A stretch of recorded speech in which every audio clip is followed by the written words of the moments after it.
संविधान निर्माता भारत रत्न डॉक्टर भीमराव अंबेडकर की जयंती यहां धूमधाम के साथ मनाई गई। आयोजन समिति के सदस्यों ने नगर में धूमधाम के साथ रैली निकाली तथा डॉक्टर अंबेडकर द्वारा देश तथा संविधान निर्माण में किए गए योगदान को याद करते हुए उन्हें श्रद्धांजलि अर्पित की। समारोह के मुख्य अतिथि पूर्व सांसद प्रदीप टमटा ने कहा कि आज संविधान को बदलने तथा उसे कुचलने का प्रयास किया जा रहा है। डॉक्टर अंबेडकर के सिद्धांत तथा उनके विचार को धूमिल करने का प्रयास किया जा रहा है, लेकिन डॉक्टर अंबेडकर के विचार देश व दुनिया में आज भी प्रासंगिक हैं।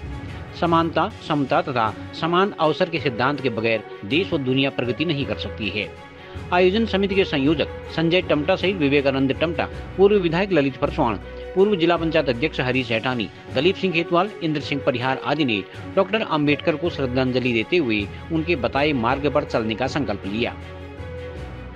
जयंती कार्यक्रम तथा शोभा यात्रा में बड़ी संख्या में महिला, पुरुष तथा बच्चे शामिल हुए।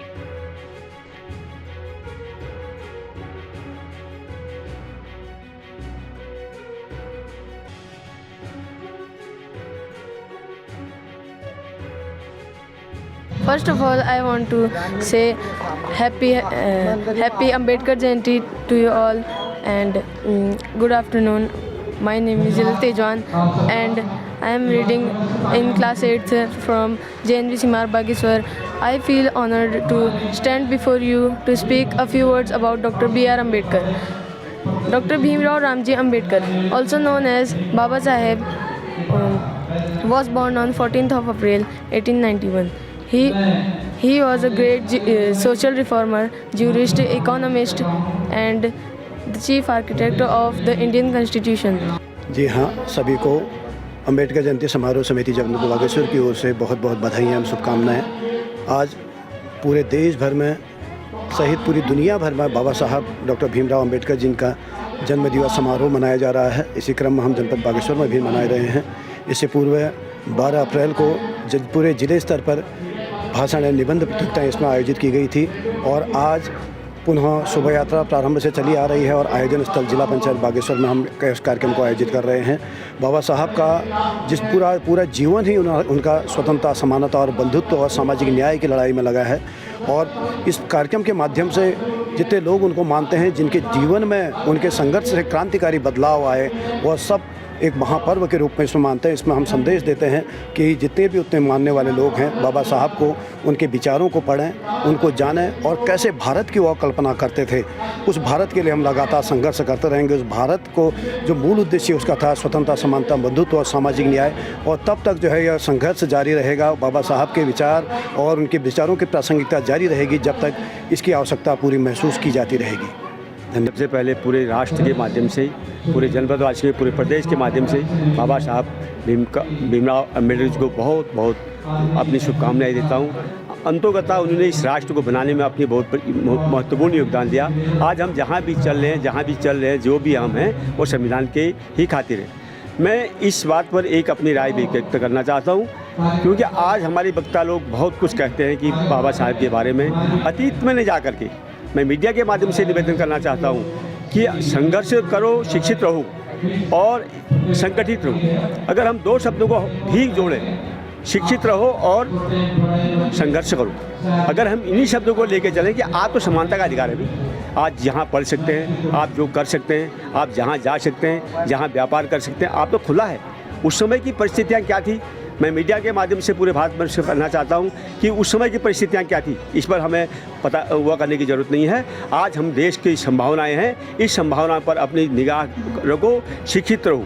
अगर शिक्षित रहेंगे तो राष्ट्र आगे बढ़ेगा, शिक्षित रहेंगे तो अच्छा नेता पैदा होगा, शिक्षित रहोगे अच्छा विद्यार्थी पैदा होगा, शिक्षित बनोगे तो अच्छा ठेकेदार पैदा होगा, शिक्षित रहोगे तो समाज आगे बढ़ना तो शिक्षा से होगा।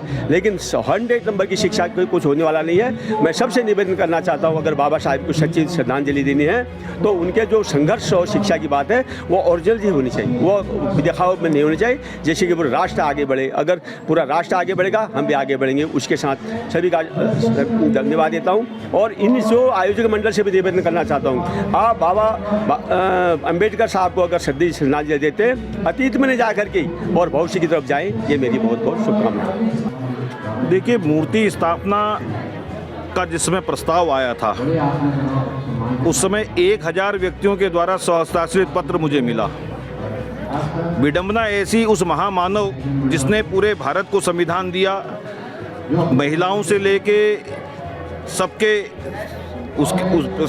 उत्थान की बात करी, तो कहीं ना कहीं एक पीड़ा मेरे अंदर हुई। जब वहाँ पूरे जिले स्तर पे कहीं पर वो नहीं मिला तो मैंने कहा मेरा जिला पंचायत परिषद, क्योंकि मैं उस समय तत्कालीन जिला पंचायत का अध्यक्ष भी था, तो मैंने कहा यहाँ पर को बाबा साहब भीमराव साहब की स्थापना, मूर्ति की स्थापना यहाँ पर करवाई गई। और कहीं ना कहीं ये मुझे भी गौरवान्वित करती है कि उस महामानव की मूर्ति उस जगह पे है जहाँ पर गांधी भी आए थे और बाबा साहब भीमराव अम्बेडकर भी वहाँ पर को स्थापित करने का मौका, सौभाग्य मुझे मिला। आज उनको कैसे, किस रूप में उनको याद करना चाहेंगे? वो व्यक्तित्व ऐसा था उनका कि वो चाहते विदेश में रहकर भी अपना पठन पाठन जो उनने किया है, विदेश में भी रह सकते थे, भारत को छोड़ सकते थे, कि जिस तरह जातिगत आधार पर यहाँ पर को उनने जो अनुभव किया, लेकिन उनने कहा कि उनने उद्देश्य रखा कि महिलाओं के उत्थान के लिए और दलितों के उत्थान के लिए कहीं ना कहीं उनको आगे आना पड़ेगा। उनने कहा था कि एक वो शिक्षित बने, संगठित रहें और समाज में अपनी भागीदारी दें। और कहीं ना कहीं उनने ये भी कहा था कि हाथ में पुस्तक होनी चाहिए, भले पैर में चप्पल जूते हों या ना हो। तो कहीं ना कहीं आज उनके आदर्शों को हमको आगे बढ़ाने की ज़रूरत है। आज कई तरह से उनको सिर्फ दलितों का अग्रणी आगे भूमिका में लोग प्रसारित करते हैं, तो ऐसा कुछ नहीं है। बाबा साहब ने सबके लिए लड़ाई लड़ी है, संविधान सबके लिए है, और कहीं ना कहीं उनकी बात, कही हुई बातों को आज हमको विचार करने की ज़रूरत है।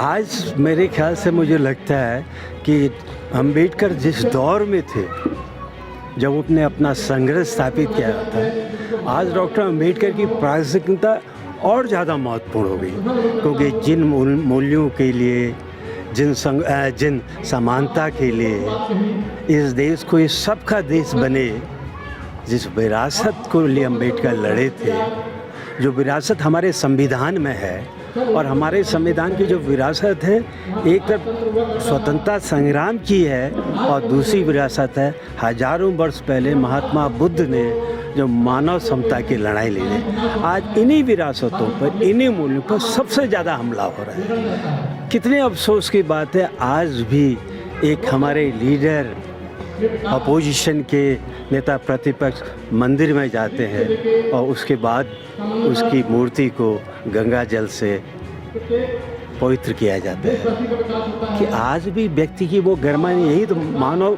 लड़ाई डॉक्टर अंबेडकर की थी। इस देश में हर मानव का मूल्य एक होना चाहिए, सब बराबरी के हकदार हैं, सबको शासन में, प्रशासन में, शिक्षा पे, संपत्ति में एक बराबरी का हिस्सा होना चाहिए।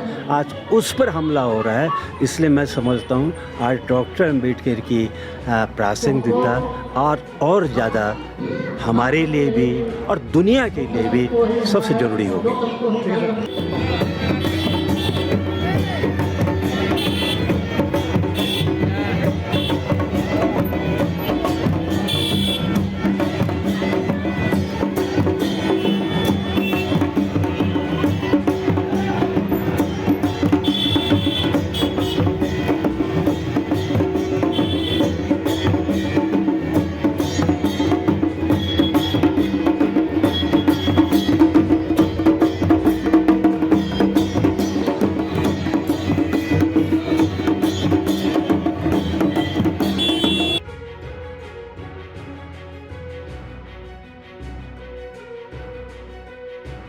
लोकल न्यूज़ 31 के लिए ब्यूरो रिपोर्ट।